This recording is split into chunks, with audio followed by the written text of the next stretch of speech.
Good evening.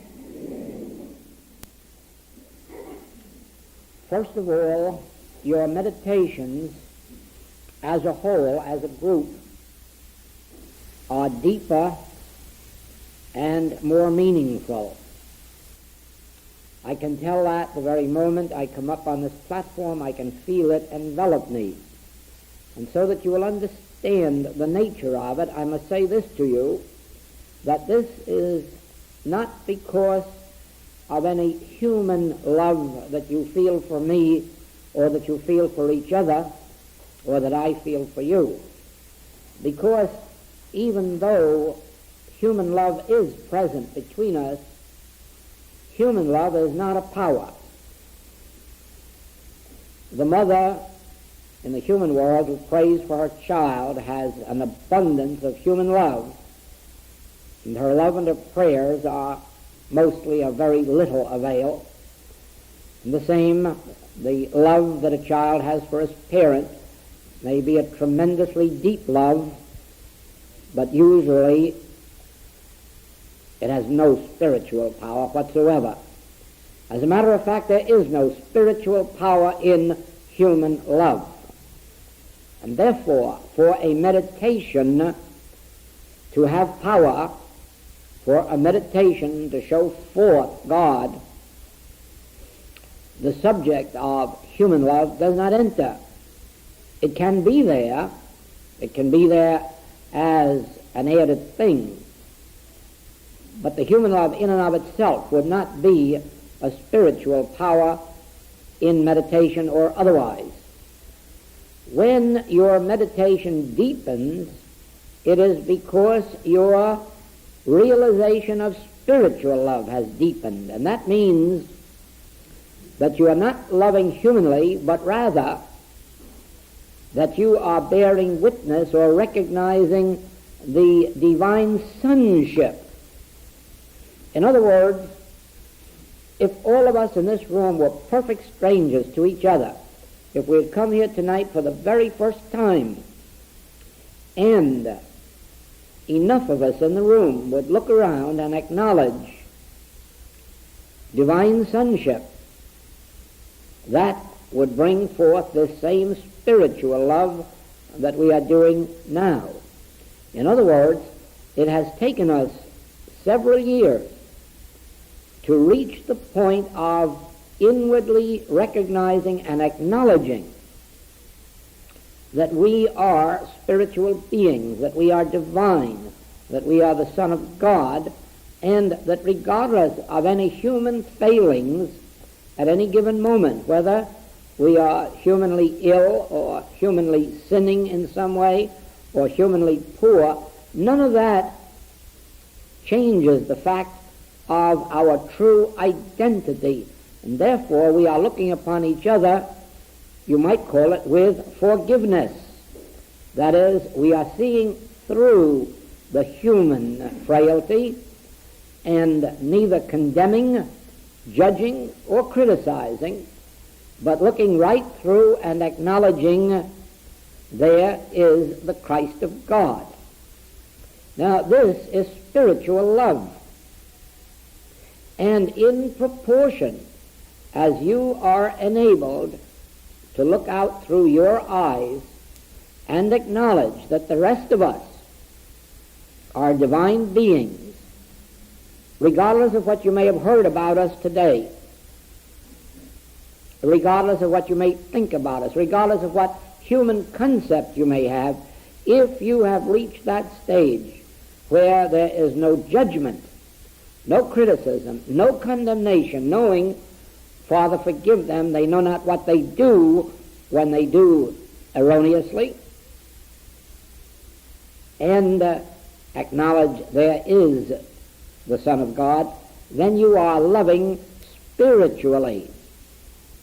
In the same way, when you are sitting in meditation and you are not trying to get God to do anything to any of the rest of us or to any of your patients or students, when you are abiding in the realization of your spiritual sonship, in the realization of the divine sonship of all the rest of us, when you are communing within with the Spirit of God, you are in deep and spiritual meditation.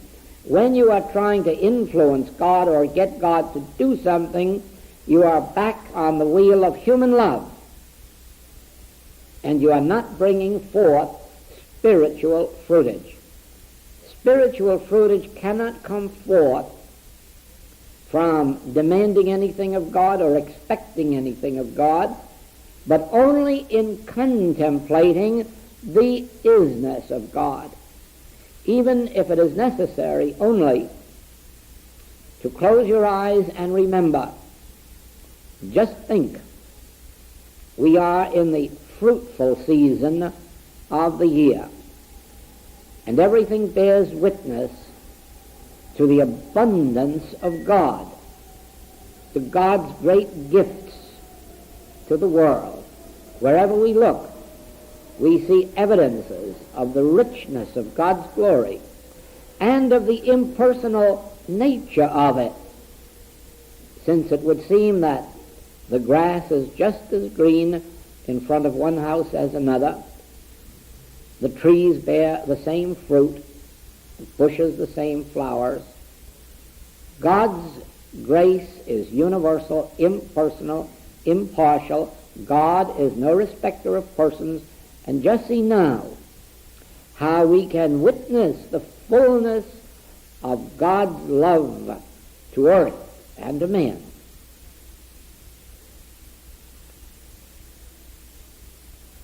And if it is necessary to commune any longer, you can go on to remember that just a few short weeks ago the trees were barren and the grass was brown. And yet, in spite of the appearance of barrenness, the law of God was operating throughout nature. And just a few weeks more, and the operation of that law became evident as this abundance of spring, freshness, resurrection, the dead coming to life. And so it is that you can look forward and say, and there will be another barren season when the evidence of the eyes will testify to death, to barrenness, to lack. But now I have learned my lessons, and I realize there is a rhythm of God. There is a rhythm of God. And all we have to do is abide in patience. Abide in this word. The law of God, which is a law of love, is operating. And in due season, fruitage will appear. And because it is universal, it will appear in my experience and your experience. And this, you see, is a spiritual meditation, a powerful meditation, and one that will bear fruit richly in the experience of all of us. You have not asked anything of God. You have not expected God to go out of his way to do something of a personal nature. You have contemplated the is of God, that which God is. You have contemplated omnipresence, omnipotence, omniscience. And in this contemplation, you are in a meditation. And you will find that such meditations lead you even deeper within yourself until it will eventually turn into an actual communion. And in this communion, you will feel the presence of God as love flowing to you, within you. And you'll feel a love flowing from you to God, as if there were two of you. There really is only one. It is the inner self and the outer self in communion, two parts of one self. And so it is that these meditations now are showing forth the fruitage of your years of study and contemplation. And it is from this that our greater works will come, because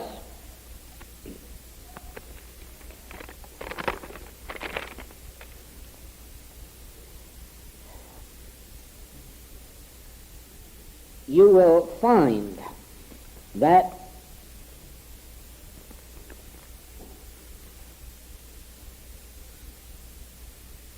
the outer picture is but the reflected activity of the state of your inner consciousness. And while you are sowing to the Spirit in this way, you are reaping spiritual grace. And now that brings us to this first question.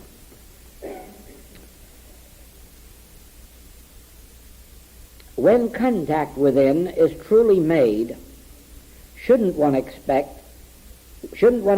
that to appear in improvement, better health, morals, government, at every level of consciousness, in the way it can be understood in the awakening of human consciousness? Indeed, yes. As a matter of fact, that is the entire purpose of following a message of this kind, that you are not to seek things, you are not to seek in the outer world for improvement, you are to seek only the attainment of a spiritual state of consciousness. You are to rise into that state of consciousness that recognizes one power, recognizes all mankind as being really the divine Son of God in their real being. And as you rise to that level of consciousness, it naturally outpictures itself in the form of health, harmony, wholeness, completeness, perfection, in every way necessary to our everyday experience. There is, however, this to be said, that in our actual experience, the outer picture does not always change as rapidly as we believe that our consciousness is changing.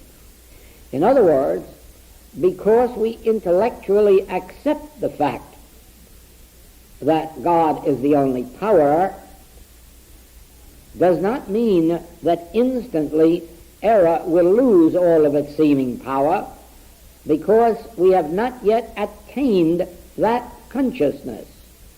And therefore, something of this nature takes place. Whereas there may be changes within us of one nature or another, there may be great changes within us. Somehow, there seems to be in one or more directions a lack of conforming to what we believe to be the state of our consciousness. And let me illustrate that. I have given this to many classes, but the illustration fits in here. After my own experience of my first illumination, my entire life changed. The past was dead, and a whole new life began. But on one particular point, my demonstration yielded slowly. At times it looked as if it weren't going to yield at all, and that was on the subject of supply. Supply gave me my hardest battle and longest one. And I had many ups and downs. I had the supply problem met once when it seemed to me that I was firm in the conviction that because I was in God's work, that God was meeting my daily need. And for a while that seemed to be so. And then all of a sudden the picture changed and the need was not being met promptly or abundantly. And then a second unfoldment of supply came. And this one carried me forward for quite a while, and it was more along the line of God's presence And then again it fell away. And it just seemed as if supply was one of those things that was not going to manifest in my life. But there came a third revelation. And with that third revelation, the entire situation broke. It changed and remained permanent. And this time, it was a revelation which really is the foundation of the message of the infinite way. It is the reason there is an infinite way. Because without this revelation, there would have been no major principle on which this work could be based. And this revelation had to do with the word I. Now you see, up to that moment, I meant Joel. And Joel meant he had to have food and clothing and housing. And that meant it had to come from somewhere. And since he was in the spiritual healing work, naturally it should come from patience or from students or from gratitude. But you see, that was all wrong as a spiritual picture. And in this final revelation, it dawned, light came, that I isn't Joel, I is God. I is infinite divine being. I is the offspring of God or Christ of God. But I and God are really one, not two. And all that God is, I am, and all that the Father hath is mine. And now it's a sin to have to earn a living. It's a sin to expect someone to give me a living. Why? Because I can heal the multitudes. I can feed the multitudes. Therefore, I have an infinity of supply. And my error has been in the sense of separation that set up a Joel being who had to be fed, clothed, and housed, whereas I, being one with God, all that the Father hath is mine, and I am not dependent on man whose breath is in his nostril, even if he likes me. I am not dependent on man whose breath is in his nostril, even if he's grateful. I and my Father are one, and my only dependence is not on God, but on my relationship to God. The fact that I and my Father are one. And now, in spite of the fact that it was in the depths of the depression in the States, now supply increased, this week more than last, next week more than the week before, and so forth and so on, until it was only a very few months that all of my affairs were straightened out and a sufficiency coming in, and very quickly 12 baskets full left over. And so the foundation of the infinite way was given me. I is God. I and the Father are one. Thou seest me, thou seest the Father that sent me. And in my spiritual identity, there is no place where God leaves off and I begin, for we are one and not two, and all that God is embodied within me. God has given me jurisdiction over all that is in the sky and the air and the earth and the waters beneath the earth. And as long as I do not look outside of my own being, as long as I reckon, as long as I realize that whatever the nature of God is the nature of my being. Whatever the quantity of God is the quantity of my being.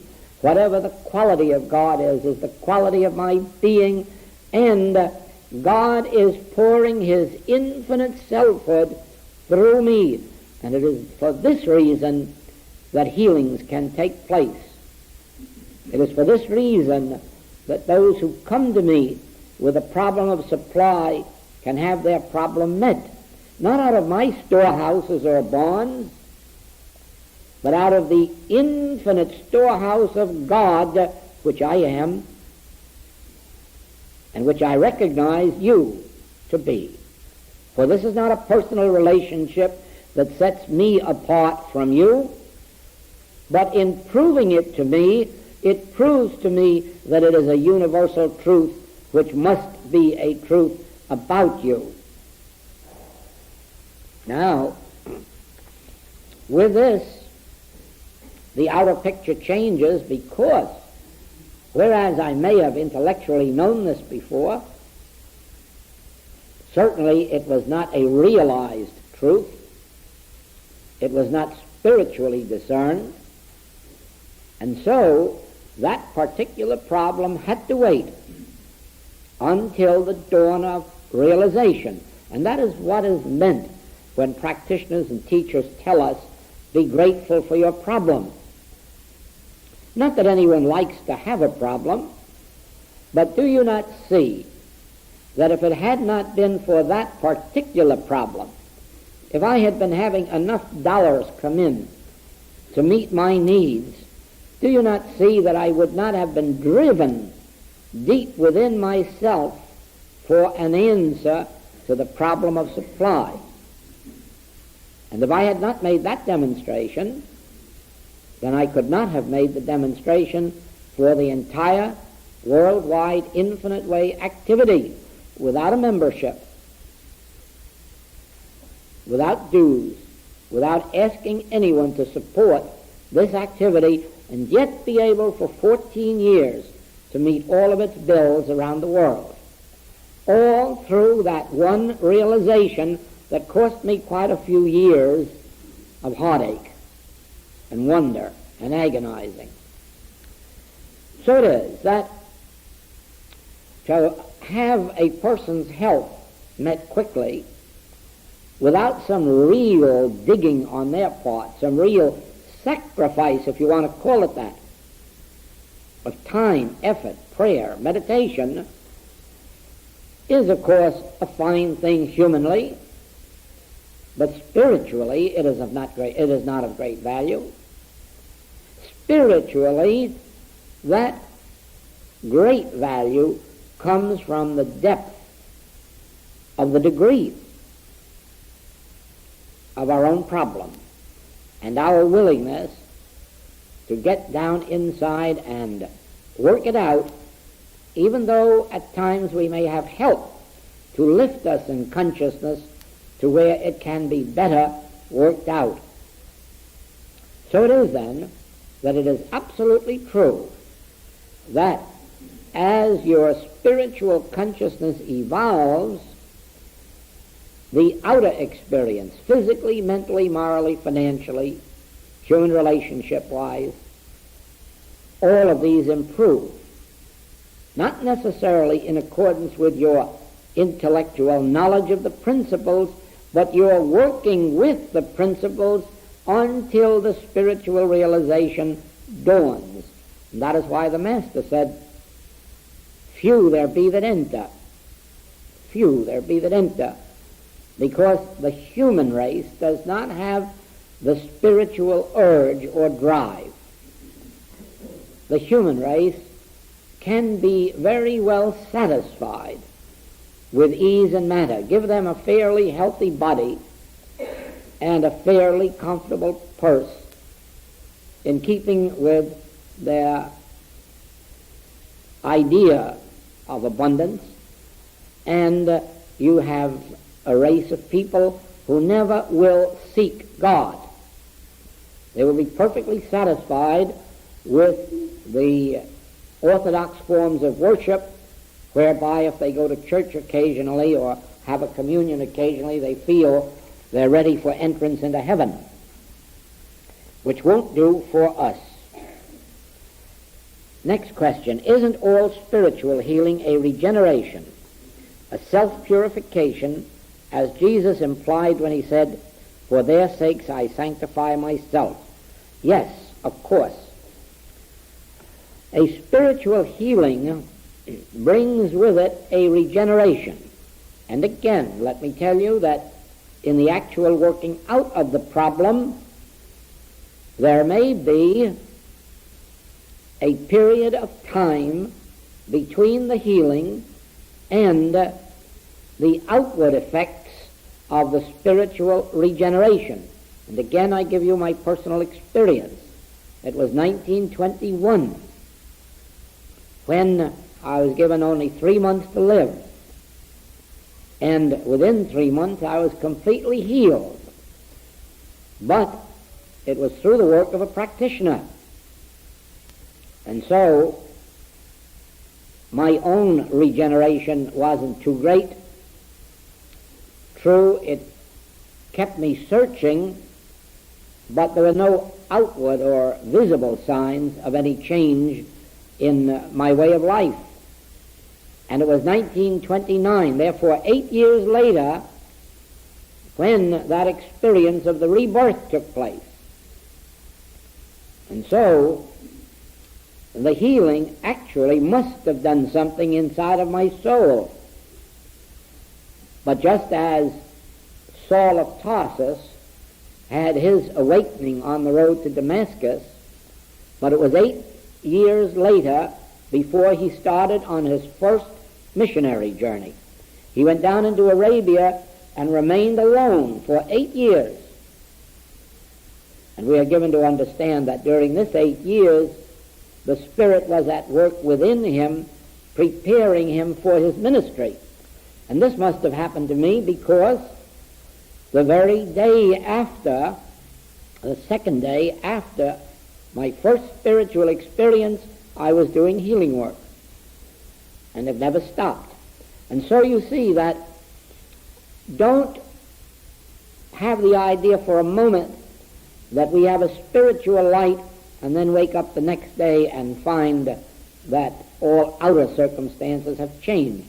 The inner being has changed, sometimes noticeably so, sometimes not noticeably so, but eventually it does happen and the awakening takes place.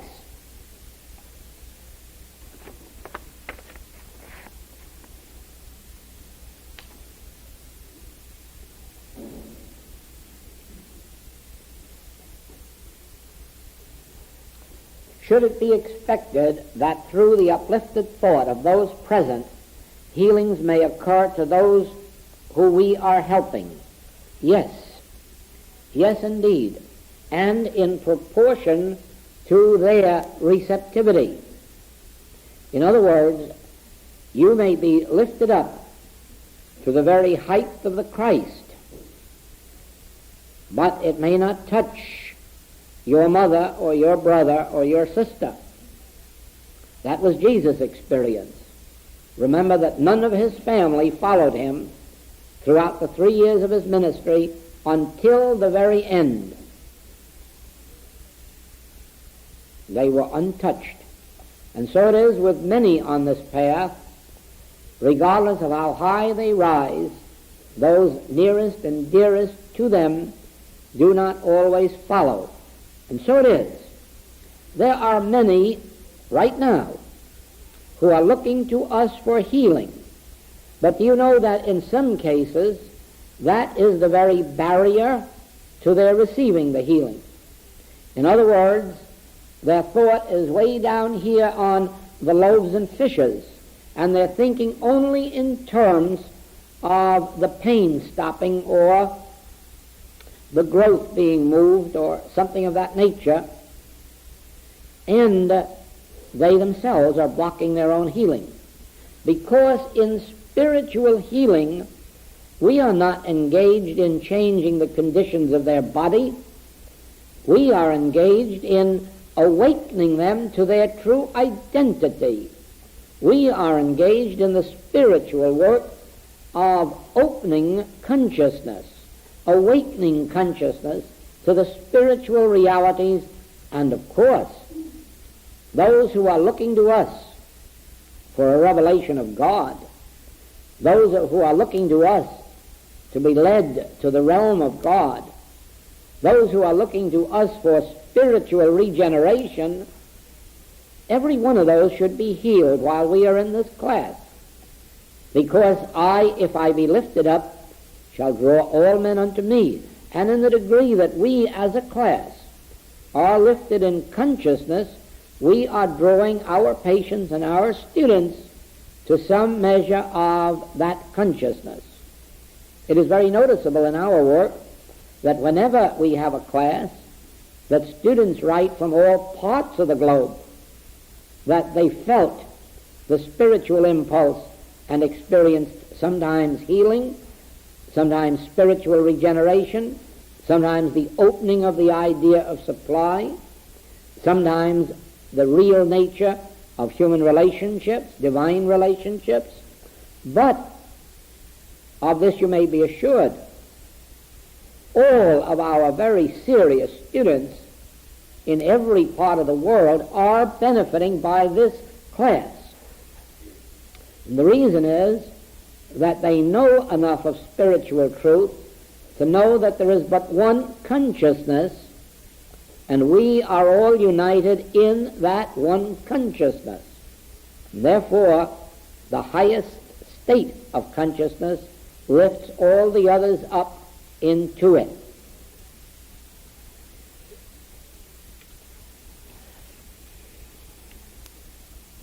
Christian Science teaches that the body is a sensual concept. The Infinite Way teaches that the body is the temple of the living God. Would you clarify this, please? You see, we are always talking double talk. We are always talking in two languages. And students must recognize this. Otherwise, they will make the same mistake that has wrecked India. Now, India has one of the greatest spiritual heritages of any nation on earth. India is the seat of original spiritual revelation. India has within its teachings some of the most spiritual revealed truths ever given to the world. And why is India in its present condition? And let nobody answer that it is ignorance or that it is the result of colonialism, for behind these lies the error. Gautama the Buddha had a revelation of absolute truth, beyond which there is no known revelation. In other words, there are other revelations equal to it, but none beyond it. In this revelation, he saw that this appearance world is Maya or illusion. Now, if you understand this rightly, you have the kernel of all mystical teaching. If you understand it incorrectly, it will wreck you as it has wrecked India. Gautama the Buddha understood what it meant, and he demonstrated it by his healings, by the spread of his message all across India at a time when they had no telegraphs, fast mails, or airplanes. And yet it spread like wildfire. And it spread because of its fruitage. And its fruitage came about in this wise. In the Advaita teaching of India, it is revealed that there is but one ego, one I, one I am that I am, and that this I that I am constitutes the consciousness of the universe. Then that which appears as a mortal scene is not a mortal scene. The way it appears to us constitutes mortality, whereas it itself is this divine universe. Therefore, the illusion is not out here in the world, for illusion cannot be externalized. You can write that sentence in your mind in capitals. Illusion cannot be externalized. Illusion is a deceptive state of thought, and it can only take place within an individual's mind, not external to it. And therefore, this world is God's world. It is the temple of the living God. But as we see it with finite eyes and ears, that which we see is but the illusory picture of the reality that is there. And the illusion isn't out in the world, it is in the mind that is falsely seeing the world. Now then, that teaching is the basis of every mystical teaching, including the infinite way. That is the revelation of the infinite way, a re-revelation, and that is this: I myself am one with God. Therefore I am infinite, and I am eternal, and I am immortal. And my body is the temple of the living God. Now just remember that when I declare this, I am not declaring it solely for Joel. I am declaring this as a universal truth about every individual who exists on this earth, or whoever has existed, or whoever will exist. I am infinite, eternal, spiritual being, one with God, the very Christ of God, the Son of God, the offspring of God, not separate and apart from God, but absolutely one with God. And this is a universal truth. Therefore, I am looking out and seeing you. And you are this infinite, spiritual, divine being whose body is the temple of God. Do I see that with my eyesight? No. With my eyesight, I see young and middle-aged and old. And I see sick and well, and I see poor and rich. But at least I have sense enough to know that none of that is out there in this room. That is an illusory picture in the human mind. And because there is only one human mind, that is the illusory picture in your mind and mine. But it has no externalized existence. I am spiritual integrity itself, in my mind, in my soul, in my being, and in my body. This is a universal truth. And the way my eyes see the world is Maya, illusion. But the illusion isn't out there, the illusion is up here. Therefore, it cannot be corrected out there. And that is why prayer, as it is normally known,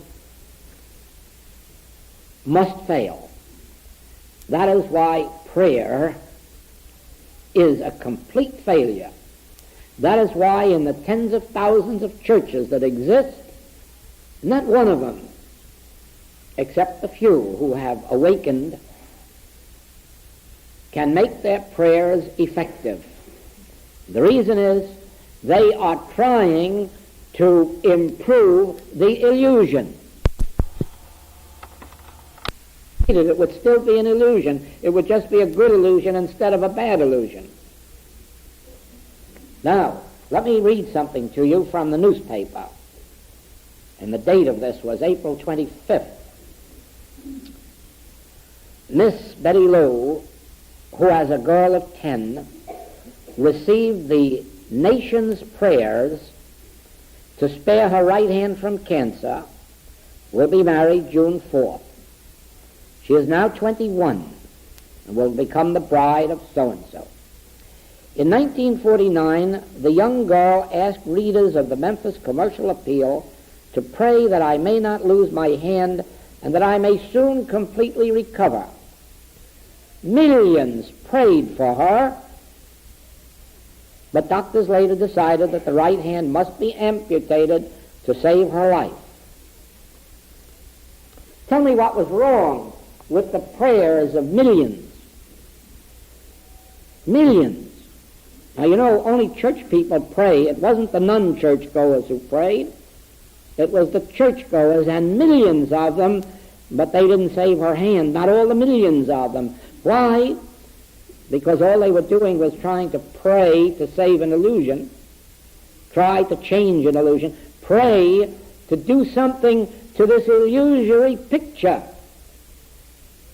which they thought was out here in a girl, and which existed no place except in the human mind's belief in two powers. One person may have saved that girl's hands. One person could have saved that girl's hands. One person who would not have tried to save a hand. One person who would not have tried to cure a cancer. One person who would have realized God constitutes individual being, and any appearance to the contrary is illusory, is a picture in the mind without spiritual substance, without spiritual cause, without spiritual law, without spiritual entity or identity, maya, illusion. One person who would have recognized that if you see an ocean out in the desert, don't call for rubber hoses to drain it off. If you see a city in the distance on the desert, don't go looking for a wrecking crew to pull it down. Recognize it as illusion and go through it. And you will find that it has no more substance than any illusion.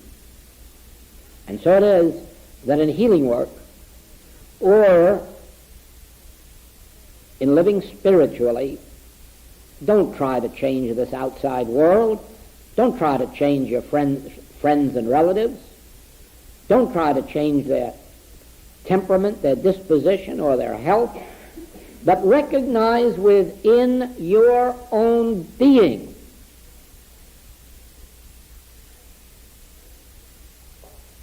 the very omnipresence and omnipotence and omniscience of God makes it impossible for sin, disease, death, lack, and limitation to exist as externalized reality. They can exist only in the mortal dream, which is a belief in two powers. And in proportion as you surrender the belief in two powers, you find the dream punctured.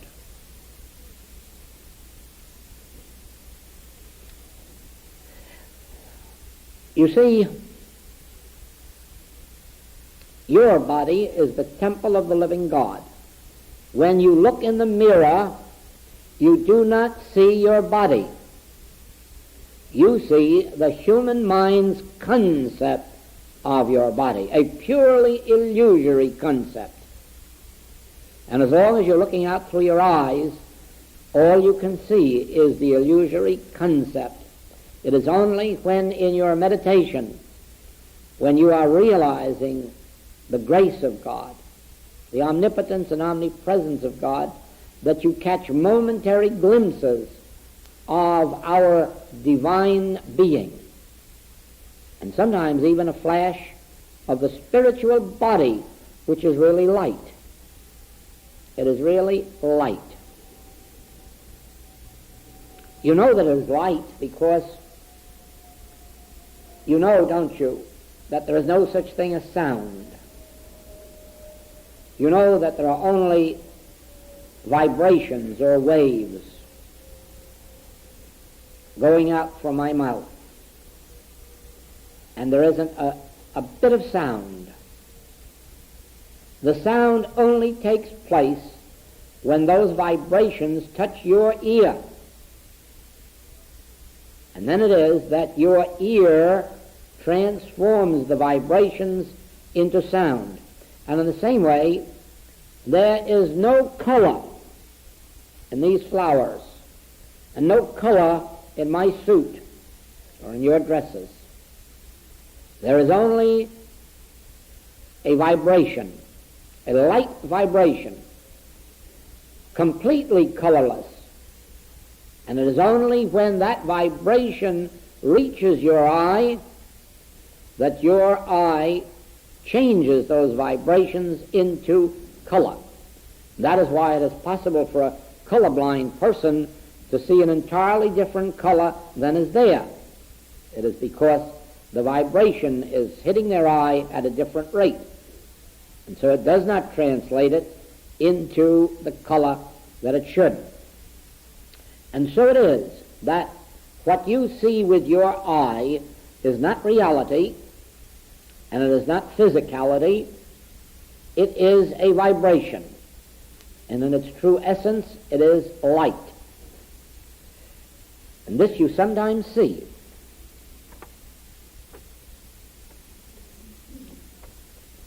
Can you tell the difference between your experience of seeing and talking with those who have passed on and what spiritualists claim as their experience? Well, the only thing that I can say about that is this, that I have had no experience after the first 3 days of the passing.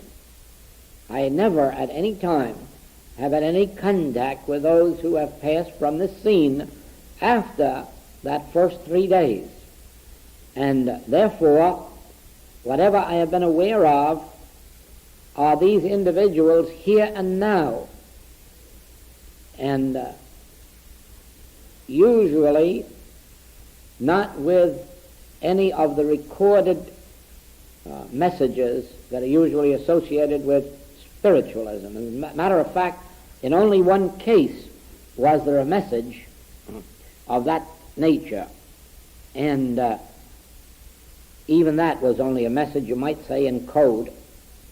But otherwise, it was not a contact in which receiving messages played any part, nor was it a contact that took place any longer than 3 days after their passing.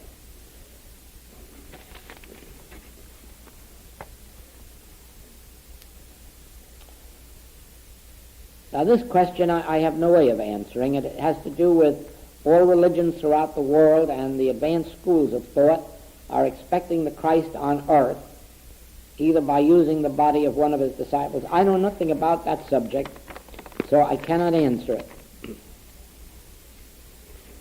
Now, we come back to this. In your life,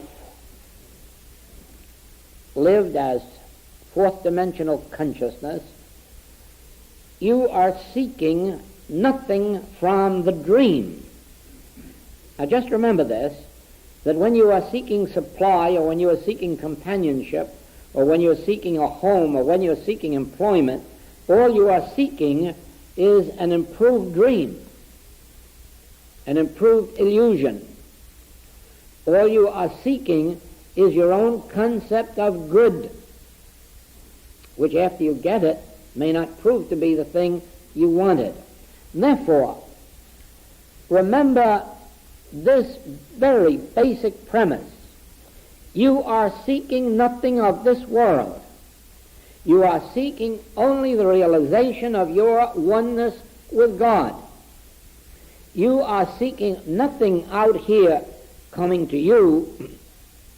You are seeking whatever it is deep within you to come forth into expression, into conscious awareness. In other words, the kingdom of God is within you. Truth is within ourselves. And our attempt always is to open out a way. That is our life on this spiritual plane. Never seeking to improve the dream. Never seeking to enrich the dream. Never seeking to heal the dream. Always turning to the kingdom of God for something to come up from within. Then you see, even though it still comes in ways that appear to be external, actually they're not. They have their basis in this invisible action. In other words, when you see the fruit on trees, you are seeing the fruitage of an invisible life, an invisible activity, an invisible unfoldment appearing visibly. And so it is, as you lead this spiritual life, looking to no man whose breath is in his nostril, seeking nothing in the outer plane, but living in a continual contemplation with this life stream, life force, source of life, storehouse of life, temple of life within you, and seeking only its unfoldment through you, then you will see it appear, as you see the fruit appear on the tree, as an externalization of an inward grace.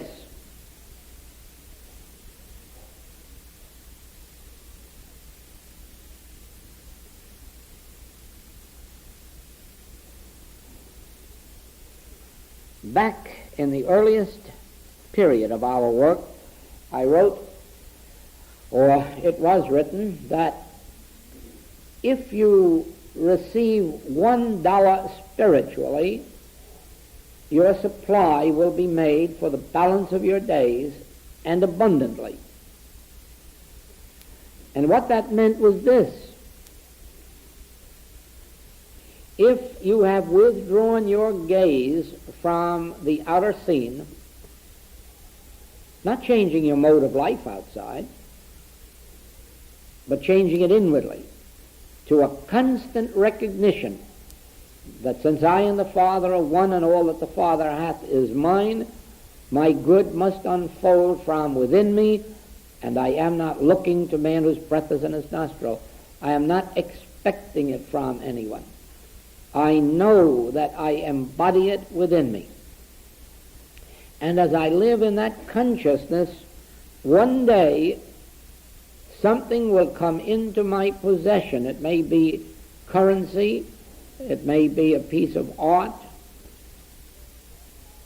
it may be some other form of good, but it will come, as it were, out of the blue, in the sense that wherever it came from, or whoever gave it to me, was not under any obligation to do so, had no particular reason to do so, and I could recognize that it really was a prompting of God. Then I will know that really God has performed this. From that moment on, all the rest appears the same way, for the simple reason: once we have demonstrated the presence of God, the realization of God, God becomes our way of life. And the unfoldment then is always from within, even though it appears to be coming from the outer world. So that the entire basis of the transcendental life is living consciously one with God, living in the consciousness of my oneness with God, living consciously as if the infinite all were within my own being, which it is. The kingdom of God, allness, is within me. The kingdom of grace, the kingdom of love, the kingdom of power.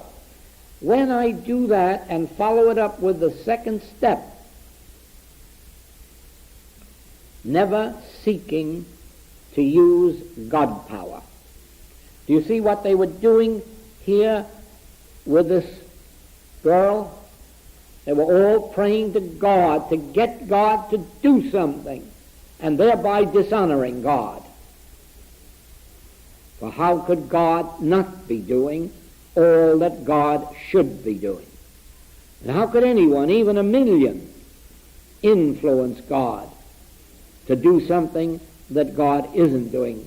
The righteous prayer would have been the realization of God as omnipresence, as pure spiritual being, and all mortal concepts as the illusion of the human mind's belief in two powers. Then you can see the miracles of healing. That is why in our work it isn't any more difficult to heal someone 10,000 miles away than it is at hand. It isn't necessary to go visit them in their home and sit in their physical presence. It isn't necessary to go into a hospital and visit them in their physical presence. Why? Because you are not attempting to change the dream. You are realizing reality, and you do that where you are. The very place whereon thou standest is holy ground. You need not worship in holy mountains or holy temples. Right where you are is holy ground, and right where your patient is holy ground. So let the patient be where they are, and let you be where you are. And as long as they are reaching out for the realization of God, the grace of God, the kingdom of God, a desire to know Him aright, you'd be surprised what wonderful things happen in the lives of people who all of a sudden decide they would love to know God aright.